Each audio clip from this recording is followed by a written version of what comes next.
Well, something remarkable happened last night and into today.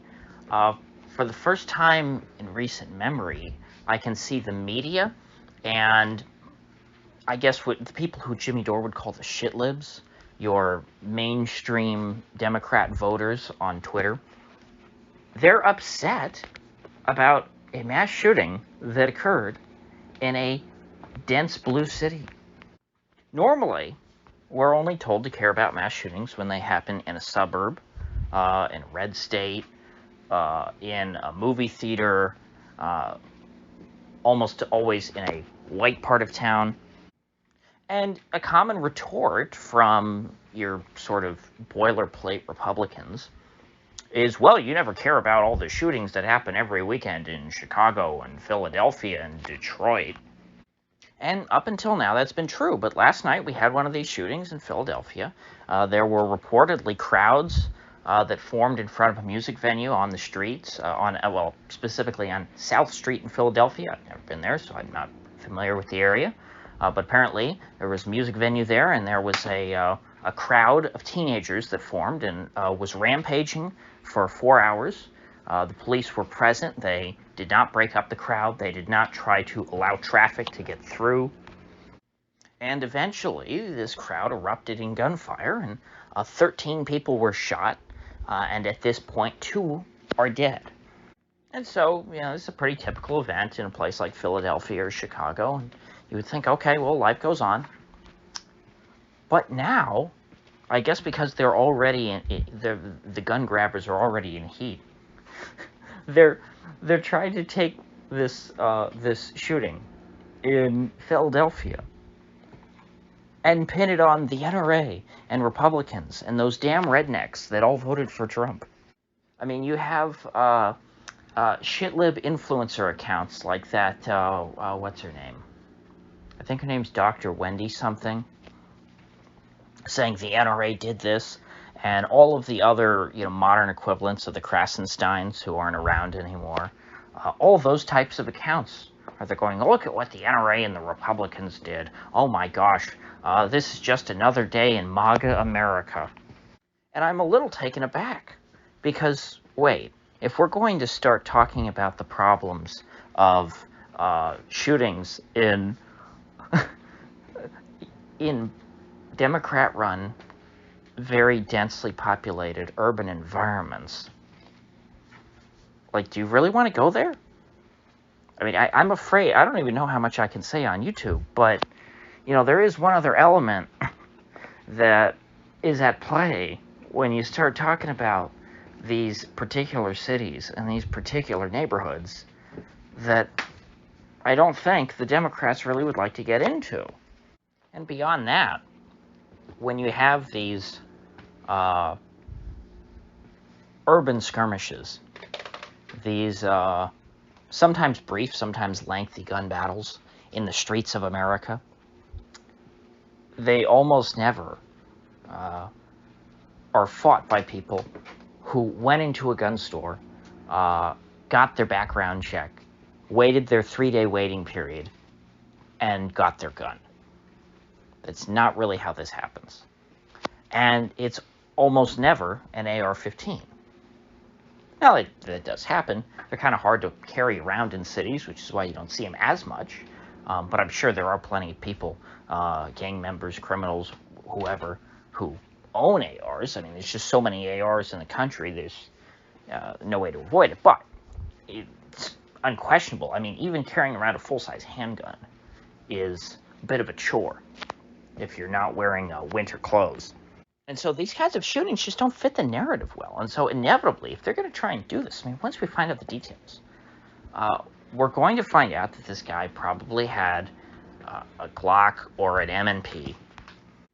And he did not, I assure you, purchase it at a gun store through normal means. Because the kinds of people who go out and just fire off a few rounds into a crowd of people, yeah, I know this is like the boomer belated point about all this, but they don't buy them legally.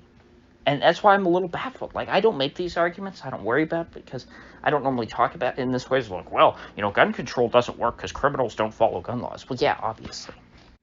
But the way that they're approaching this, they're trying to push, we need our gun control. Like, they're being that bad. They're not even being selective about which shootings they're trying to use to manipulate people into passing, more gun control. I mean, this shooting is an example of, that a conservative would cite to argue against gun control. So I guess what they're getting at here is that they know that the city of Philadelphia is so dysfunctional, the police are so corrupt and unworkable. This guy's never going to be caught. He got away this time, and they're never going to hunt him down and find him.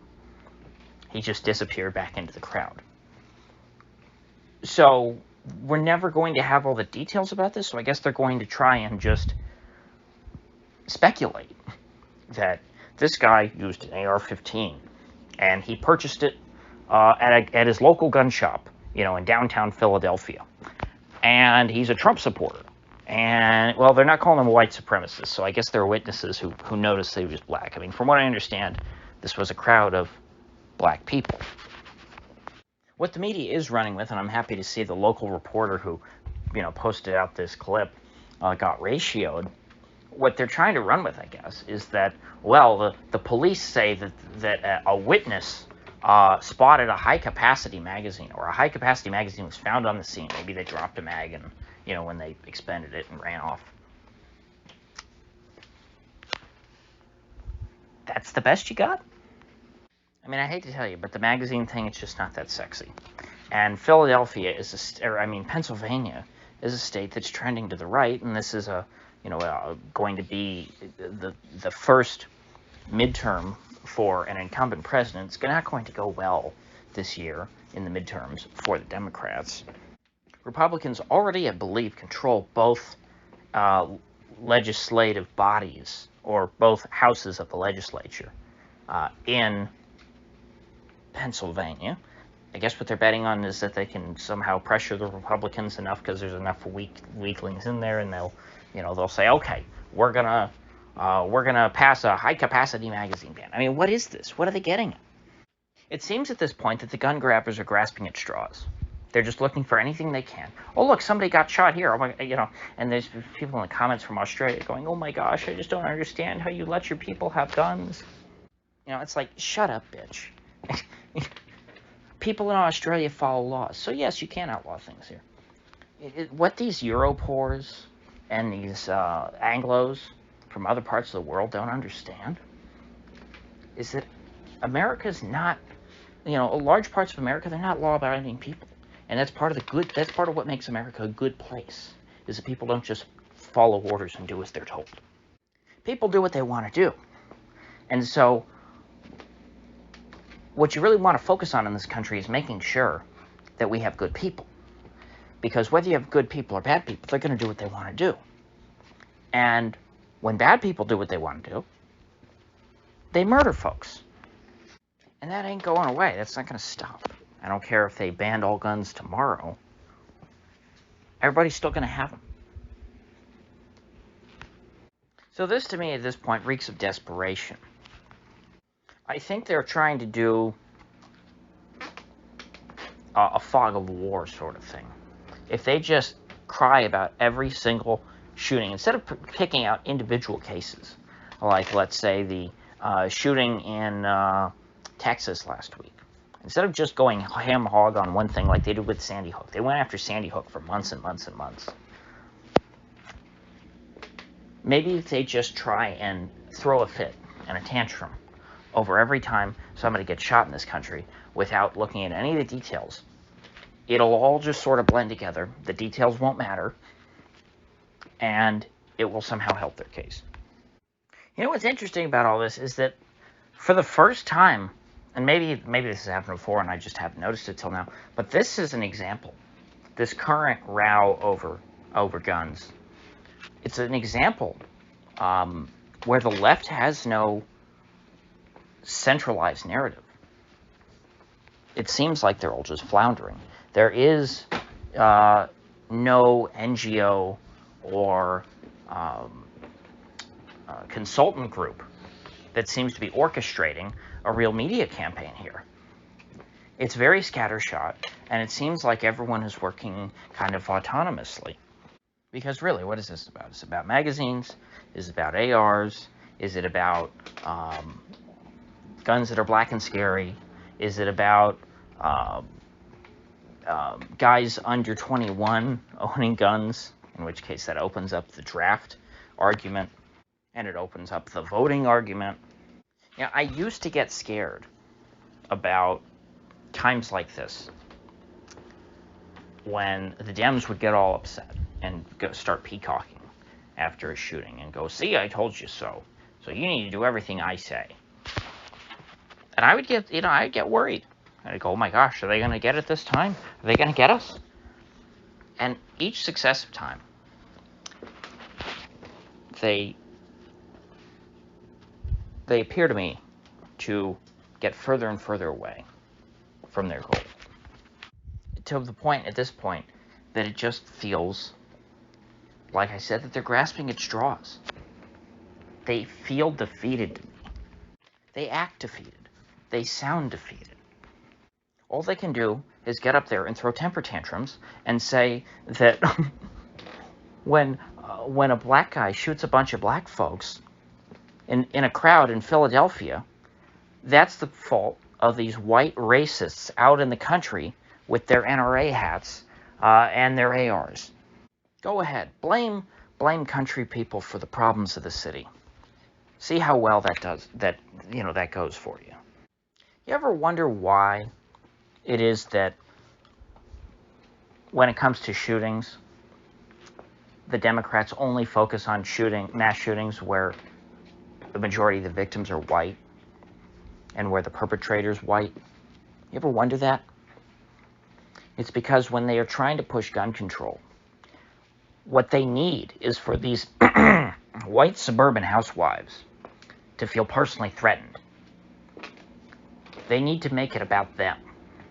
And these white suburban housewives have to feel, oh my gosh, this could happen to me.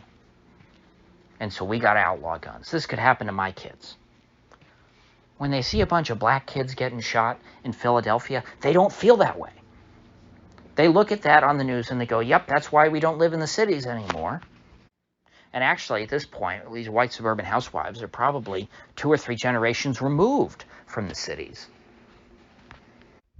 I mean, in my case, to find a member of my family who lived, in an urban area, deep in a big city, you have to go back 2 generations for me to my grandparents.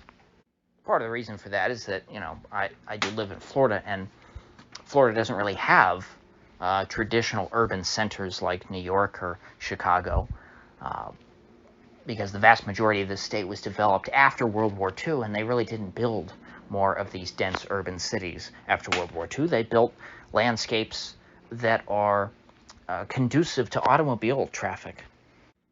And these are the kinds of places in which, when you see a shooting occur, that's when the Democrats pounce. Because the implicit understanding, part of the bargain in American society, is that the suburbs, yes, you were sacrificing travel time. You have to commute to work. But the suburbs were supposed to be safe. They were supposed to be clean. You weren't supposed to worry about your kid getting sucked into a gang. And so naturally, when they show mass shootings in a suburban area where a bunch of white folks get shot, that feels unnatural to Democrat voters and to swing voters. You could say it's a part of America's systemic racism, but these folks, when they turn on the TV and they see black people getting shot, it looks natural to them. They say, yep, that's city life for you. And so this just won't work.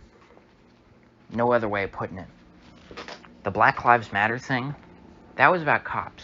You can't try and mix Black Lives Matter with the gun control stuff. It's just, it's a whole mess. They're crossing the streams big time, and that's because they have no narrative center. There's no core to this narrative. They have no narrative discipline. I mean, go ahead, wave your Black Lives Matter flag and demand that the cops crack down on gun owners in big cities. Go ahead. The only way that gun control and Black Lives Matter and hating the cops went together was that you hated urban cops, you didn't hate suburban cops. Even AOC, she said what she was asked on Twitter, what does abolishing the police look like? She said it looks like the suburbs. Because that's the way that suburban white women have to interpret it in their head. Suburban white women don't want to get rid of their own cops. They want to get rid of cops in the cities because that'll make them feel better about racism. But if you're trying to enforce gun control in a place like Philadelphia, if you think about, because gun control to them makes sense in the suburbs. Oh my gosh, we have to get rid of these guns so that nobody hurts themselves. But in the cities, getting rid of the guns means cops are kicking down doors. They are clearing houses, like in Iraq, shooting everyone they see. I mean, really, I've never said this before. I've always been a pretty pessimistic person. I've always felt that the Dems were better at politics than Republicans, just in terms of mainstream. I'm talking about mainstream people, the mainstream of both parties. I thought that the Democrats were smarter. But they're falling apart here. So, with that said, I will see folks back here tomorrow.